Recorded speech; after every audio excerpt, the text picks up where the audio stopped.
नमस्कार दोस्तों। बड़े ही दुख की बात है कि बॉलीवुड के ही मैन कहे जाने वाले श्री धर्मेंद्र जी का 89 साल की उम्र में निधन हो गया है। उनकी टीम ने इस खबर की पुष्टि की है। इस खबर से पूरी इंडस्ट्री में शोक की लहर दौड़ गई है।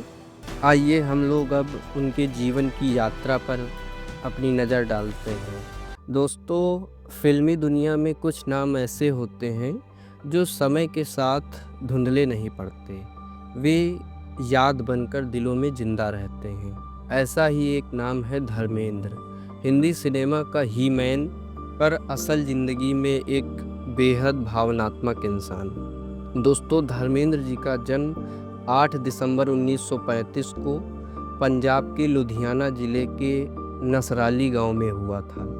उनके पिता का नाम करतार सिंह और माता का नाम संत कौर था और वे एक साधारण सिख परिवार में जन्मे थे। बचपन में धर्मेंद्र को फिल्मों से नहीं, खेतों से प्यार था। मिट्टी की महक, भैंसों की घंटियाँ और खेतों में मेहनत करना, यही उनकी दिनचर्या थी। लेकिन दोस्तों, उनके सपने बहुत बड़े थे। अक्सर वे कहा करते थे, मैं कुछ ऐसा करना चाहता हूँ जिससे लोग मुझे याद रखें। यही सपना उन्हें गांव से मुंबई की चकाचौंध तक ले गया। साल 1958 की बात है। उस समय फिल्म फेयर मैगजीन ने एक टैलेंट सर्च प्रतियोगिता रखी। धर्मेंद्र जी ने इसमें भाग लिया और लाखों लोगों में से वे चुन लिए गए। बस फिर क्या था, गांव का छोरा मुंबई की सड़कों पर अपने सपनों के साथ निकल पड़ा। वर्ष 1960 में उन्हें पहली फिल्म मिली जिसका नाम था दिल भी तेरा हम भी तेरे। वाह, क्या नाम था। फिल्म बहुत ज़्यादा हिट नहीं हुई, लेकिन धर्मेंद्र के चेहरे में एक सच्चाई थी जो दर्शकों के दिल में उतर गई। अगले कुछ सालों में उन्होंने एक से बढ़कर एक रोल किए, जैसे अनपढ़, बंधनी, आया सावन झूम के, फूल और पत्थर, और यहीं से शुरू हुई उनकी असली पहचान। फूल और पत्थर के लिए उन्हें फिल्म फेयर बेस्ट एक्टर का पहला नॉमिनेशन मिला। इस फिल्म में वे एक कठोर इंसान थे जो अंत में नरम दिल बन जाता है, ठीक वैसे ही जैसे असल ज़िंदगी में धर्मेंद्र हैं। 1970 का दशक धर्मेंद्र के नाम था। वे एक रोमांटिक हीरो थे और एक्शन स्टार भी थे। उनकी जोड़ी सबसे ज़्यादा पसंद की गई हेमा मालिनी जी के साथ। सीता और गीता, शोले, ड्रीम गर्ल, ये सब फिल्में उनके जीवन में इतिहास बन गईं। धर्मेंद्र और हेमा मालिनी की जोड़ी सिर्फ पर्दे पर ही नहीं बल्कि असल ज़िंदगी में भी बनी। दोनों ने 1980 में शादी की। यह रिश्ता आज भी बॉलीवुड की सबसे चर्चित प्रेम कहानियों में गिना जाता है।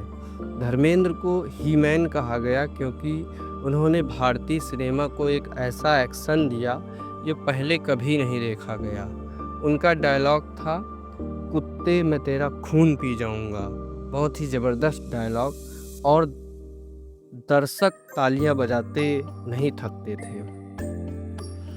साल 1975 की बात है। हिंदी सिनेमा की सबसे यादगार फिल्म शोले रिलीज़ हुई, जिसको आप में से बहुत सारे लोगों ने देखा होगा, मैंने भी देखा है। धर्मेंद्र ने वीरू का उसमें किरदार निभाया था। मासूमियत, हास्य और वीरता का ऐसा संगम शायद ही किसी ने देखा हो। बसंती, इन कुत्तों के सामने मत नाचना, शायद ये डायलॉग इतना फेमस हुआ कि लोग अक्सर आज भी इस तरह के डायलॉग का प्रयोग कर देते हैं। तो यह डायलॉग आज भी हर सिनेमा प्रेमी के दिल में जिंदा है। वीरू और जय की जोड़ी, जिसको हम जय वीरू भी बोलते हैं, धर्मेंद्र और अमिताभ बच्चन ने दोस्ती की एक नई परिभाषा दी। इस फिल्म ने धर्मेंद्र को अमर कर दिया। धर्मेंद्र का पारिवारिक जीवन उतार चढ़ाव से भरा रहा। उन्होंने 2 शादियां की। पहली पत्नी थी प्रकाश कौर, जिनसे 4 बच्चे हुए, शनि, बॉबी, अजीता और विजयता। दूसरी शादी हेमा मालिनी से की, जिनसे 2 बेटियां हुई, ईशा और आहना। वे हमेशा कहते रहे, मैं अपने परिवार के हर सदस्य से समान प्रेम करता हूँ। उनके बेटे सनी और बॉबी देओल ने बॉलीवुड में अपनी पहचान बनाई। धर्मेंद्र ने कहा था, मैं चाहता हूँ मेरे बच्चे वही करें जो उनका दिल चाहे, जैसे मैंने किया। वर्ष 2004 की बात है। धर्मेंद्र ने राजनीति में भी कदम रखा। वे भारतीय जनता पार्टी की टिकट पर बीकानेर यानी राजस्थान से सांसद बने, लेकिन राजनीति उनकी आत्मा नहीं थी। उनका दिल हमेशा सिनेमा में ही बसता था। धर्मेंद्र का व्यक्तित्व की भावनाओं से बना है।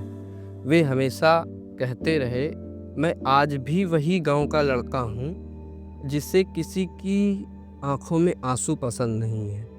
उम्र के इस पड़ाव में भी उन्होंने काम करना नहीं छोड़ा। यमला पगला दीवाना सीरीज में उन्होंने अपने बेटों के साथ दर्शकों का खूब मनोरंजन किया और वर्ष 2023 में रॉकी और रानी की प्रेम कहानी में उनका अभिनय एक बार फिर सबका दिल जीत गया।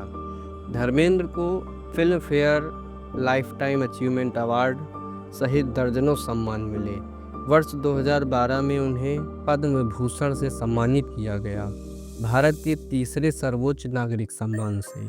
लेकिन जब उनसे पूछा गया कि आपका सबसे बड़ा पुरस्कार क्या है, तो वे मुस्कुराकर बोले, लोगों का प्यार, वही मेरा ऑस्कर है। धर्मेंद्र सिर्फ अभिनेता नहीं बल्कि एक भावनात्मक कवि भी थे। वे अक्सर अपनी कविताएं सोशल मीडिया पर साझा करते हैं। उनका एक शेर बहुत प्रसिद्ध है, जिंदगी ने जो दिया सिर झुकाकर के ले लिया, कभी शिकवा न किया, कभी अफसोस न किया। यही धर्मेंद्र है, सादगी, विनम्रता और इंसानियत की मिसाल। उन्होंने कभी अपने संघर्षों को छिपाया नहीं बल्कि उनसे सीखा। आज धर्मेंद्र सिर्फ एक नाम नहीं बल्कि एक युग है। उन्होंने हमें सिखाया कि सच्ची सफलता वह नहीं जो मंच पर ताली बजवाए, बल्कि वह है जो दिलों में जगह बनाए। जब भी भारत की फिल्मी दुनिया की बात होगी, वीरू, ही मैन या बस धर्मेंद्र, उनका नाम हमेशा अमर रहेगा। सिनेमा के पर्दे पर वे हीरो थे, लेकिन असल ज़िंदगी में वे इंसानियत के प्रतीक बन गए। देखा दोस्तों, जीवन की यह यात्रा उनकी कितनी सुंदर है। मैं पुनः एक बार फिर उनको अपनी श्रद्धांजलि देता हूँ।